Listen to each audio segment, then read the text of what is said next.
Maraming katanungan ang bumabagabag sa aking isipan. Mga tanong na naghahanap ng kasagutan. Mga bagay na hinahanapan ng dahilan. Bakit? Ano? Saan at kailan? Bakit nga ba ako nabubuhay? Ano ang aking silbi at dahilan? Para saan at kanino ako nabubuhay?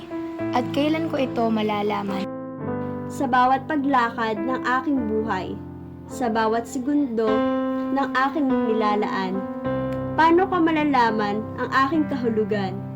Saan ko ito makakamtan? Bilang mga kabataan, sa sanlibutan ang aking kinabibilangan, samot-sari ang aking nararanasan na pagbabago ng aking buhay. Igit sa kapwa na kung anong meron sa akin ay wala. Kung ano ang gusto sa akin ay di wasto. Ano ba ang kulang ko? Sa mundong ito, di ko matanto. Pamilya? Kaibigan? Oo, marami sila. Pero, nasa sila pag kailangan ko na. Hindi ko masabihan, hindi ko matakbuhan. Dahil hindi nila alam ang tunay kong nararamdaman. Ang kailangan ko yakap, napapawi sa aking hirap. Haplos na gagamot sa aking mga sugat. Taas noo, yan ang aking pagkatao. Dahil naniniwala ako na kaya ko lahat. Lahat ng bagay sa mundo. Kahinaan ay wala sa aking bokabularyo dahil bilib ako sa sarili ko. Di ko alam ang aking naramdaman. Parang dibdib ko'y kinakabahan sa mga sitwasyon na hindi ko gusto. Walang magawa kundi magtago. Pabilis ng pabilis ang tibok ng aking dibdib. Takot sa buhay ay palaging nananaig. Karangyaan, mga bagay na hatid ng sanlibutan. Kailan ko makakamtan, ningning nitong taglay. Kaya habang may buhay pa, nais kong ilaan mga oras, panahon at araw, ng aking makamtan, liwanag nitong taglay. Hirap at pagod ay ayaw kong subukan. Masaya na akong paisi-isi lang. Sa isang tulad kong walang pakialam, masaya na ako sa aking kinauupuan. Katotohanan, pananampalataya.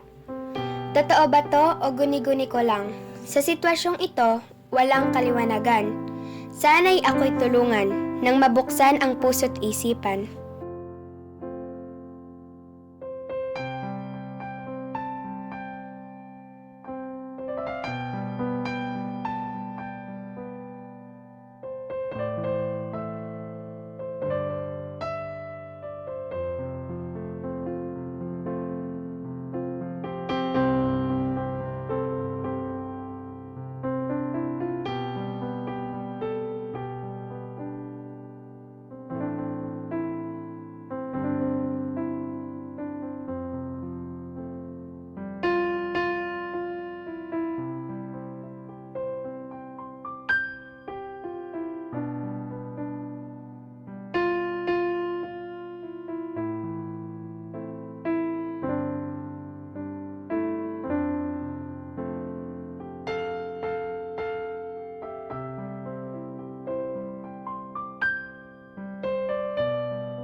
Hanggang kailan nga ba mararanasan ang buhay na ganito?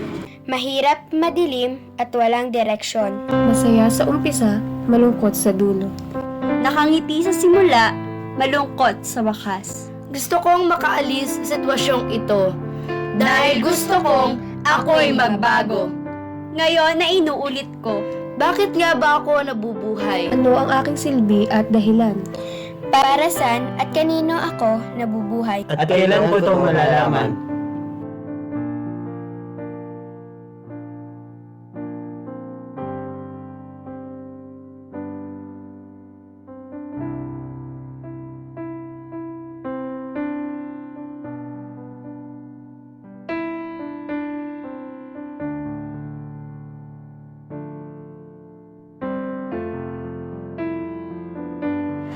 At dahil sa pag-ibig ng Diyos na walang kaparis, Walang kapantay. ay walang katulad. Di nagmamaliw.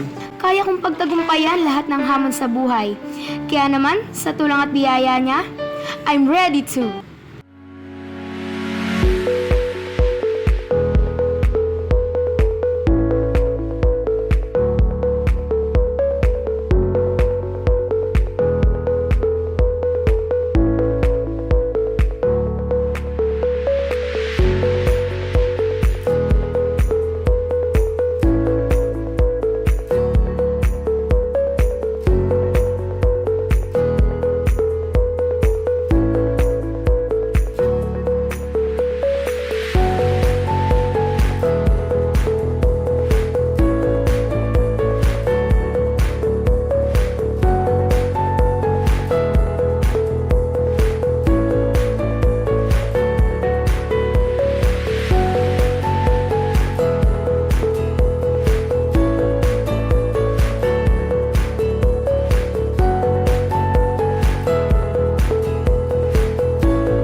Ngayon ay lubos ko nang nauunawaan ang lahat ng kasagutan sa aking mga katanungan. Ito ay matatagpuan sa Diyos sa tagapagligtas.